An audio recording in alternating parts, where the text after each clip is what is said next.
sekali lagi disampaikan oleh Bapak Presiden bahwa kita akan lanjutkan IKN tentu dengan sejumlah penyesuaian-penyesuaian ya, karena kita juga punya prioritas-prioritas pembangunan lain di seluruh Indonesia. Boleh. Nanti Pak, ya, terima kasih teman-teman wartawan media yang saya banggakan. Sore hari ini saya senang sekali diterima secara langsung oleh Bapak Menteri PPN, Kepala Bappenas, Pak Rahmat Pambudi, beserta jajaran, hadir juga Pak Wamen, dan sekretaris termasuk para deputi. Saya datang secara khusus bersama juga Menteri Transmigrasi dan jajaran Kemenko Infrastruktur dan Pembangunan Kewilayahan. Ini sudah kami niatkan sejak kami bertemu di Akademi Militer Magelang.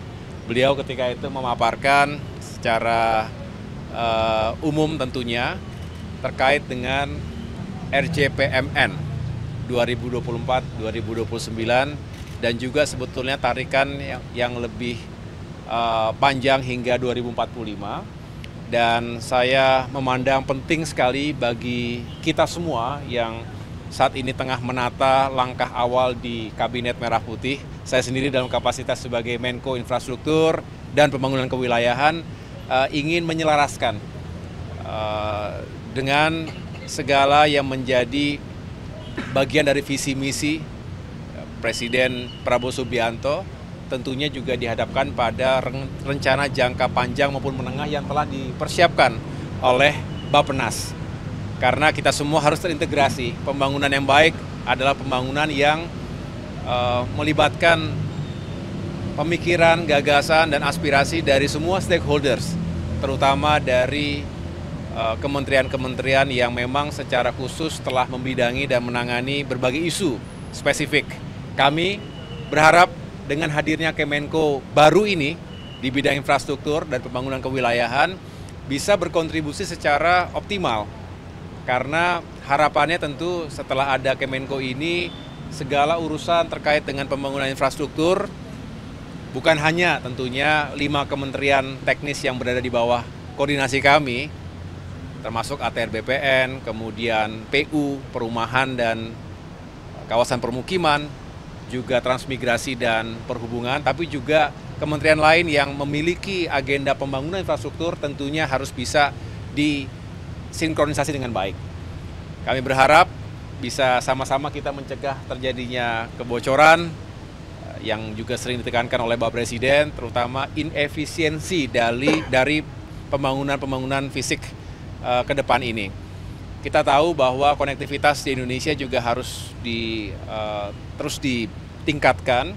Kita tidak ingin ada wilayah yang tertinggal pembangunan ekonominya, dan harapannya infrastruktur benar-benar bisa menjadi engine of growth, driver of growth, pembangunan dan juga pertumbuhan ekonomi, sekaligus juga bisa mendistribusikan kesejahteraan rakyat sehingga lebih adil rasanya pembangunan kita, dan juga tidak melupakan prinsip-prinsip keberlanjutan, sustainability, karena kita ingin pembangunan tidak mengorbankan proteksi maupun kelestarian lingkungan hidup dan bumi kita.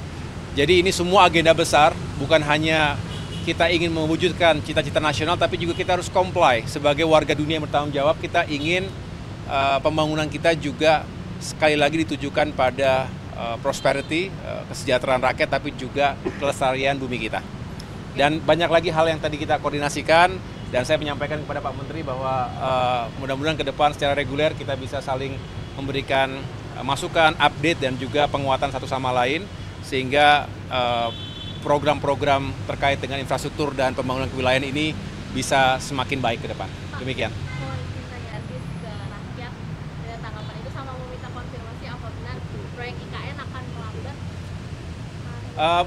Baik. Jadi terkait dengan perumahan rakyat, memang dalam visi misi Bapak Presiden, kita ingin menghadirkan rumah-rumah rakyat yang semakin terjangkau, karena masih ada jutaan kepala keluarga yang belum memiliki rumah yang layak, termasuk keluarga-keluarga muda. Jadi kita harus bisa menyelesaikan permasalahan backlog perumahan yang terjadi di berbagai kawasan, di kota maupun di desa. Oleh karena itu, ini juga menjadi urgensi mengapa terjadi pemisahan PU dan PR. Kementerian Perumahan dan Kawasan Permukiman diharapkan bisa bekerja dengan taktis dan efektif untuk bisa menyiapkan jutaan hunian baru di berbagai wilayah. Sekali lagi tidak hanya di kota tapi di desa-desa, karena permasalahan perumahan ini mendasar. Kita selalu menyampaikan pangan, sandang, papan. Tapi kalau masyarakat Indonesia belum tercukupi kebutuhan papannya, kebutuhan untuk hunian yang layak, maka kita tentu harus bekerja lebih keras lagi. Dan ini harus dihitung dengan matang, tetapi yang jelas program 3 juta rumah seperti yang disampaikan oleh Bapak Presiden ini menjadi multiplier atau menghadirkan multiplier effect. Karena membangun satu rumah itu ada berapa jenis material, artinya ada berapa jenis industri yang akan bergerak. Dan dengan itu akan membuka lapangan pekerjaan, ada demand, diperlukan supply yang cukup. Tetapi kita juga harus sekali lagi menghitung dengan baik agar ya tidak ada hambatan-hambatan yang membuat program tersebut tidak sukses begitu. Kemudian terkait IKN, sekali lagi disampaikan oleh Bapak Presiden bahwa kita akan lanjutkan IKN tentu dengan sejumlah penyesuaian ya, karena kita juga punya prioritas pembangunan lain di seluruh Indonesia. Kita juga selalu dihadapkan pada anggaran yang ya terbatas, tentu tidak pernah ada kata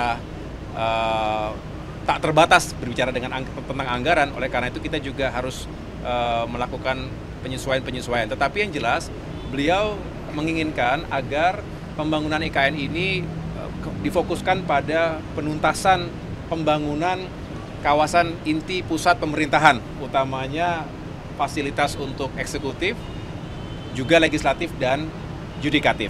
Kalau 3 elemen utama dari pemerintahan ini bisa segera dipersiapkan, infrastruktur dan fasilitasnya, maka sebetulnya kebutuhan utama pengambilan keputusan di negeri ini sudah bisa dijalankan di sana. Tapi inilah yang sedang kami pelajari lebih lanjut dan kita kawal bersama-sama. Pak Hasim tadi pagi, Mas Menko, mungkin boleh dibocorkan obrolan sama Pak Hasim Joyo Hadikusumo tadi pagi? Ya, sebetulnya sudah kami rencanakan sejak lama, tapi tadi beliau datang juga atas saya menyampaikan ingin sowan sebetulnya, tapi beliau memilih untuk datang ke kantor kami dan senang sekali tadi bisa berdiskusi tentang berbagai hal, termasuk juga tadi perumahan, karena beliau juga ketua Satgas Perumahan ya, sekaligus berbicara hal yang lain. Karena memang minggu-minggu pertama ini saya sudah niatkan untuk mendengarkan banyak masukan, banyak juga informasi. Saya bertemu misalnya kemarin dengan Pak Basuki, Menteri PU PR terdahulu, kemudian Pak BKS ya, Budi Karya yang merupakan Menteri Perhubungan yang lalu. Saya ingin mendengarkan banyak masukan karena sekali lagi keberlanjutan itu harus kita kawal bersama-sama, tetapi kita juga harus dengan lapang dada membuka ruang-ruang perbaikan, karena kita tahu ada hal-hal yang belum tuntas, ada hal-hal yang belum terlalu baik. Nah, ini kita perbaiki bersama, dan beliau sebagai senior saya rasa sangat ingin memberikan masukan kepada saya. Baik, cukup ya semuanya ya. Ya, oke. Giant Sea Wall, betul. Giant Sea Wall ini juga menjadi concern dan juga boleh majuan Pak, izin. Siap. Boleh. Masih. Giant Sea Wall ini juga menjadi salah satu agenda yang penting dan strategis. Bapak Presiden juga menyampaikan dalam berbagai kesempatan, kita harus memastikan bahwa masyarakat kita terutama yang rentan terhadap bahaya abrasi ya. Di Jakarta misalnya, pantai utara Jakarta, dari Tangerang sampai Bekasi, itu kurang lebih ada 40 sekian kilometer. Itu tanahnya kan semakin turun ya. Kita tahu, dan bahaya banjir, abrasi tadi juga selalu menghantui masyarakat di pesisir utara. Sebetulnya kalau ditarik lebih jauh lagi ya Pantura sampai dengan wilayah Jawa Tengah sana. Ya. Tetapi ini adalah proyek yang luar biasa, tentunya harus dipastikan sekali lagi rencananya matang betul. Tetapi yang jelas membangun Giant Sea Wall itu tujuannya pertama-tama adalah menyelamatkan manusia, tapi juga secara lingkungan kita juga berharap ini bisa sustainable. Selebihnya kita berharap ada nilai ekonomi yang luar biasa yang bisa dihasilkan dari proyek-proyek itu. Kita harus melakukan studi secara cermat ya, tetapi sejumlah negara yang sudah melakukan itu juga telah berhasil dan sekali lagi meningkatkan ekonomi negara tersebut. Oleh karena itu kami juga akan terus melakukan perencanaan-perencanaan. Saya juga akan berkonsultasi dengan Bappenas misalnya, termasuk stakeholders yang lainnya, karena pembangunan infrastruktur yang besar dan strategis semacam itu benar-benar membutuhkan masukan dan juga kerjasama yang baik dengan seluruh stakeholders. Oke, cukup ya teman-teman ya. Nanti kita bahas lagi ya. Makasih ya. Makasih. Terima kasih Pak Menko.